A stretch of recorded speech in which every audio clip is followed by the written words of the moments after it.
আসসালামু আলাইকুম, সবাই কেমন আছেন? অশেষ আল্লাহ পাকের রহমতে আমি খুব ভালো আছি আলহামদুলিল্লাহ। আপনাদের দোয়ায় এই মুহূর্তে আপনাদের মাঝে যে ভিডিওটা তুলে ধরছি এটা হচ্ছে আমাদের ফরিদপুর জেলা নগরকান্দা থানা তালমা ইউনিয়ন মানিকদি গ্রাম। এই বাড়িটির নাম ভুইয়া বাড়ি নামেই আমাদের এলাকায় সুপরিচিত।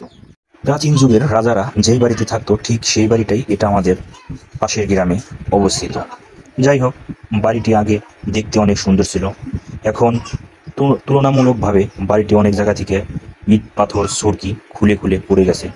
যে দেওয়াল আগেকার যুগে অনেক মোটা, এমনকি ভিতরে লাল সুরকি পাথর দিয়ে এই বিল্ডিংটি তৈরি করছিল অনেক আগে। ইতিহাস ঘাটাঘাটি করলে হয়তোবা অনেক কিছুই বের হয়ে আসতো।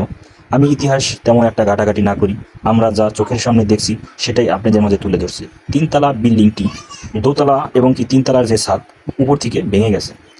ভেঙে যাওয়ার কারণে এখন আর আগের মতো দোতলা এমনকি চিলেকোঠার যে ছাদে আগের মতো চলাফেরা যেত না। এখন যে সুড়ঙ্গটা দেখছেন এটা মাটির নিচে সুড়ঙ্গ ছিল।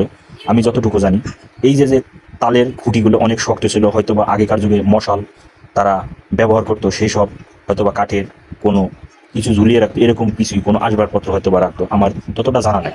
মাঝে মাঝে অনেক কাঠের এরকম আসবাবপত্র দেখা যায়। এখনো অনেকগুলো আসবাবপত্র আগেকার সময় অনেকগুলো কাইটে নিয়ে যাওয়ার কারণে এখন আর অনেক নাই। সিঁড়িগুলোর যে নকশা আগেকার যুগের হইলেও কি হবে, এখনকার এই মডেল বিল্ডিং কেউ দিয়েও থাকে না, এরকম গেট আপ কেউ দেওয়ার সম্ভাবনাও বেশিরভাগ নাই।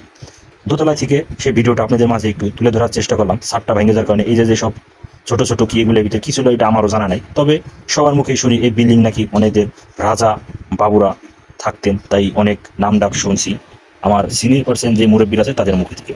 এখন যে আমরা যাচ্ছি তৃতীয় তলায় যাওয়ার সিঁড়িটা একটু ভাঙাচোরা থাকার কারণে, অনেক বছর আগেকার বিল্ডিং। আমার সাথে গিয়েছিল আমার এক ছোট ভাই, নাম তার তিতাস। সে ঘুরে ঘুরে দেখাইলো ভাই ছাদটা অনেক দিন যাবত ভেঙে গেছে। আমি বললাম হ্যাঁ রে ভাই, এমন এক সময় গেছে, আমরা অনেক আসছি এই জায়গা, অনেক স্মৃতি জড়িয়ে আছে। যাই হোক, আগে আমাদের ছোট বড় জুনিয়র সিনিয়র সবাই একসাথে এসে এই জায়গায় অনেক আড্ডা দিত। এখনও দেয়, হয়তো বা আমার জানা নাই কারা আড্ডা দেয়।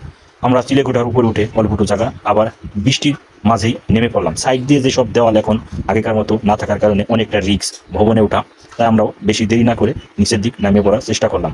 বিল্ডিংয়ের যে গেট আপ, এরকম গেট আপ এই জামানায় কোনো বিল্ডিংয়ে নাই, না থাকার কারণে আমরা ভিডিওটা স্মৃতি হিসেবে ধরে রাখবো বলেই আজ আমি আর আমার সেই ছোট ভাই দুই ভাই একসাথে গেলাম। ভিডিওটা অনেকক্ষণ করলাম, দেখলাম, ভালোই লাগলো।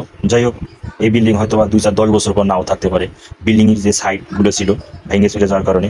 যাই হোক, আমাদের ভিডিওটা যদি কারো কাছে ভালো লাগে অবশ্যই লাইক কমেন্ট শেয়ার করবেন। সবাই সবার জন্য দোয়া করি, সবাই আমার জন্য দোয়া করবেন। ভালো থাকবেন, আসসালামু আলাইকুম। আমার কথা যদি কোনো কর্মে ভুল ত্রুটি হয়ে থাকে ক্ষমা দৃষ্টিতে সবাই দেখবেন, সবার কাছে অনুরোধ করি।